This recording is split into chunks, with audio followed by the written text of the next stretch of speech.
નમસ્કાર મિત્રો, સ્વાગત છે તમારું વિડીયોમાં। તમે જોઈ રહ્યા છો દેશ, દુનિયા અને ગુજરાતના તાજા સમાચાર। ડીસાના શમશેરપુરામાં આવતીકાલે રબારી સમાજનું મહાસંમેલન યોજાશે। મોટી સંખ્યામાં લોકો ઉમટી પડશે।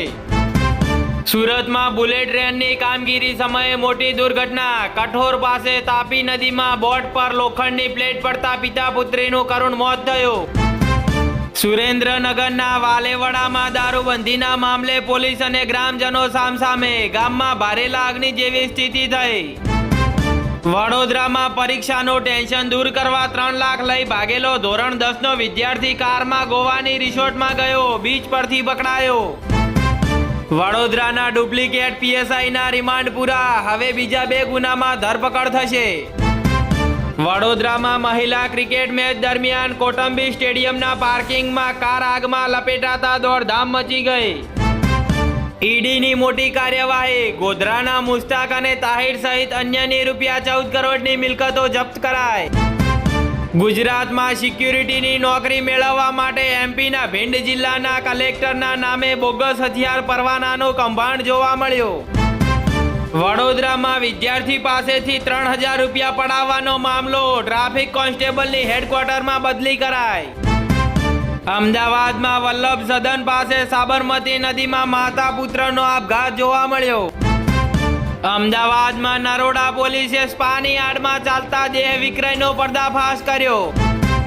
જૂનાગઢમાં 1 કરોડથી વધુની કિંમતની વેલ માછલીની ઉલટી સાથે વૃદ્ધ પકડાયો।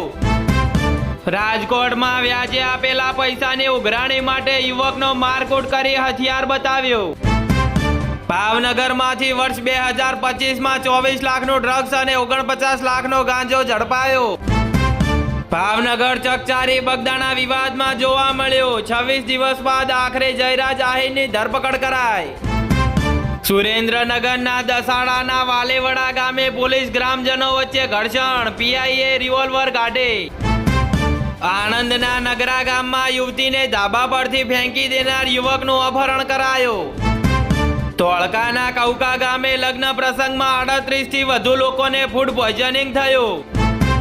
સુરેન્દ્રનગરમાં હળવદના ટીકર ગામે બ્રહ્માણી નદી પરના પુલમાં ગાબડું પડ્યું। આણંદના મલાતજના દંપતીને કેનેડાના વિઝા અપાવવાના બહાને 14.15 લાખની છેતરપિંડી થઈ। આણંદમાં ચાલકને ઈજા થતા સારવાર માટે કરમસદની હોસ્પિટલમાં ખસેડવામાં આવ્યો। સુરેન્દ્રનગરના આંતરરાજ્ય ગેંગના 4 આરોપી ઝડપાયા, 7.86 લાખનો મુદ્દામાલ જપ્ત કરાયો। આણંદના મહીસાથી વાસણા જતો બિસ્માર માર્ગનું સમારકામ નહીં કરાય તો આંદોલનની ચીમકી જોવા મળી। આણંદના જૂના અંટા ગામના યુવાનના 1.23 લાખ પડાવી લૂંટેરી દુલ્હન ફરાર થઈ।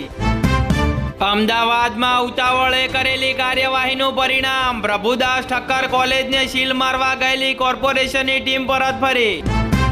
ચંદા દો ધંધા લો, સુરતના તડકેશ્વર ગામની ટાંકીના કોન્ટ્રાક્ટરે ભાજપને ચૂંટણી ફંડ આપ્યો હતો। ગુજરાતમાં શીતલહેર, છેલ્લા 24 કલાકમાં 5 શહેરોનું તાપમાન સિંગલ ડિજિટમાં જોવા મળ્યું।